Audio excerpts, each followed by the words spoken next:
क्या आप जानते हैं कि होली सिर्फ रंगों का त्योहार नहीं है, बल्कि ये एक महान संघर्ष, त्याग और भक्ति की विजय की कहानी है। एक अत्याचारी राजा जो खुद को ईश्वर समझ बैठा था, एक मासूम बालक जिसकी भक्ति अडिग थी, और एक बहन जिसने आग में छलांग लगाकर इतिहास रच दिया। लेकिन क्या सच में होलिका बुरी थी, या उसने प्रहलाद को बचाने के लिए अपना जीवन बलिदान कर दिया? और सबसे बड़ा सवाल, आखिर क्यों इस रात एक स्तंभ से प्रकट हुआ एक अद्भुत अवतार जिसने समूचे ब्रह्मांड को हिला दिया? ये सिर्फ एक त्योहार की नहीं, बल्कि बुराई के अंत और भक्ति की जीत की वो कहानी है जो हर साल हमें याद दिलाती है कि सत्य और धर्म की हमेशा विजय होती है। तो चलिए जानते हैं कि आखिर होली क्यों मनाई जाती है। बहुत समय पहले धरती पर एक ऐसा असुर राजा था जिसका अहंकार सातवें आसमान को छू रहा था। हिरण्यकशिपु। वो स्वयं को अमर समझता था और चाहता था कि पूरी पृथ्वी पर सिर्फ उसी की पूजा हो। उसकी शक्ति से देवता भी भयभीत थे, परंतु उसके ही पुत्र प्रहलाद ने उसकी सत्ता को चुनौती दे दी। वो भगवान विष्णु का अनन्य भक्त था और हर क्षण उनकी भक्ति में लीन रहता। ये देखकर हिरण्यकशिपु को अपार क्रोध आया।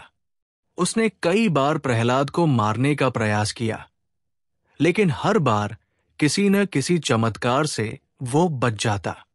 हिरण्यकशिपु की एक बहन थी, होलिका।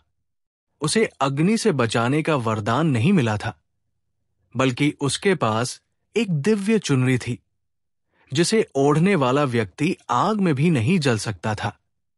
हिरण्यकशिपु ने अपनी बहन से कहा, प्रहलाद को गोद में बैठाकर अग्नि में प्रवेश करो। तुम्हारे पास वो चुनरी है, वो तुम्हें बचा लेगी। लेकिन प्रहलाद, वो तो जलकर भस्म हो जाएगा। होलिका जानती थी कि ये अन्याय है, परंतु वो अपने भाई के आदेश को टाल न सकी। विशाल चिता जलाई गई, लपटें उठने लगी। प्रहलाद को उसकी गोद में बैठाया गया। जैसे ही आग भड़की, होलिका की आंखों में आंसू आ गए। प्रहलाद निश्चल था, शांत था।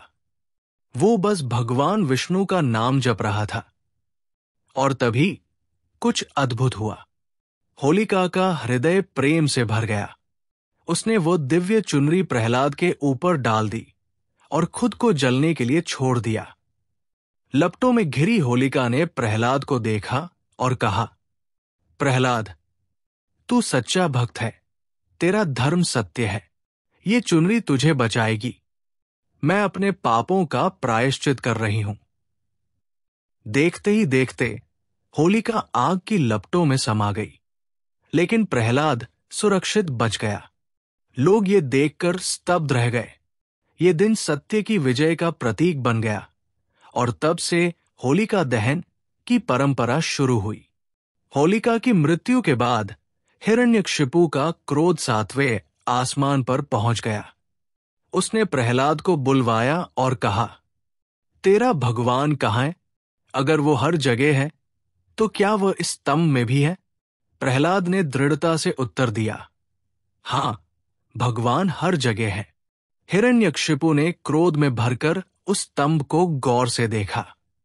उसकी आंखें हैरानी से फैल गई। स्तंभ के भीतर कुछ अजीब हो रहा था। वहां चित्र उभर रहे थे, अद्भुत और रहस्यमयी चित्र। राजा ने देखा कि स्तंभ के भीतर एक सिंह और एक मानव का अर्धरूप दिखाई दे रहा था। उसकी आंखों से तेज गर्म लावा बह रहा था और वो लगातार बदलता जा रहा था।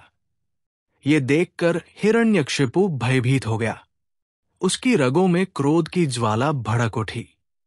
ये मेरी सत्ता के लिए चुनौती है, कहकर उसने अपनी गदा उठाई और पूरी ताकत से स्तंभ पर प्रहार कर दिया। स्तंभ टूट गया और उसके अंदर से एक भयानक आकृति प्रकट हुई। भगवान नरसिंह, आधा सिंह, आधा मानव। उनकी आंखें क्रोध से जल रही थी। उनके नाखून चमक रहे थे। पूरे महल में उनकी गर्जना गूंज उठी।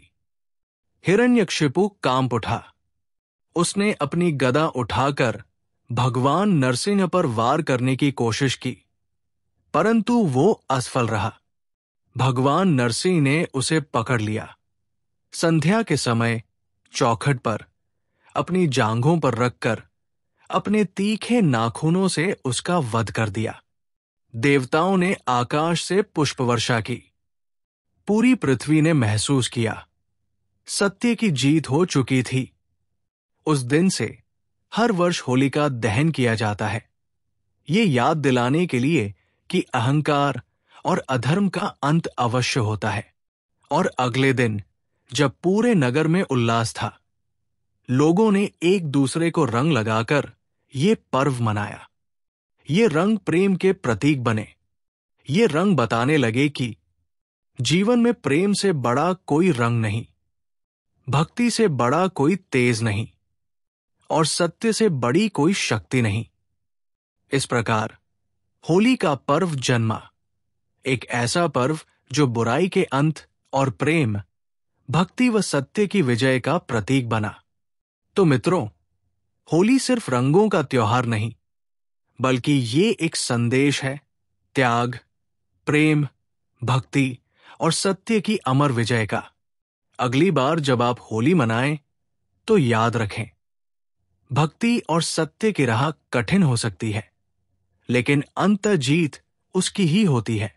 तो दोस्तों, होली सिर्फ एक त्योहार नहीं है, ये हमें याद दिलाती है कि चाहे परिस्थितियां कितनी भी कठिन क्यों न हो, सच्चाई और भक्ति की हमेशा जीत होती है। हिरण्यकशिपु की ताकत बहुत थी, लेकिन प्रहलाद की आस्था उससे भी बड़ी थी।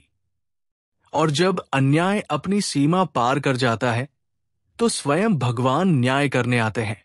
तो इस बार जब आप होली खेलें, तो सिर्फ रंगों से नहीं, बल्कि इन महान संदेशों को भी अपने जीवन में अपनाएं। अगर आपको यह कहानी पसंद आई, तो इसे अपने दोस्तों और परिवार के साथ शेयर करें, ताकि वे भी जान सके कि होली क्यों मनाई जाती है। वीडियो को लाइक करना न भूलें, और अगर आप ऐसे ही शानदार पौराणिक और प्रेरणादायक कहानियां सुनना चाहते हैं, तो चैनल को सब्सक्राइब जरूर करें। और हाँ, बेल आइकन दबाना मत भूलिए, ताकि अगली बार जब हम ऐसी ही दिलचस्प कहानियां लाएं, तो आपको सबसे पहले नोटिफिकेशन मिले। इस कहानी से हमने क्या सीखा? अहंकार कितना भी बड़ा हो, अंत में सत्य की ही विजय होती है। जो दूसरों का भला चाहता है, उसका स्वयं ईश्वर रक्षण करते हैं। भक्ति और सच्चाई की राह कठिन हो सकती है, लेकिन अंत में जीत उसी की होती है। तो इस बार जब आप होली खेलें, तो सिर्फ रंगों से नहीं, बल्कि इन महान संदेशों को भी अपने जीवन में अपनाएं।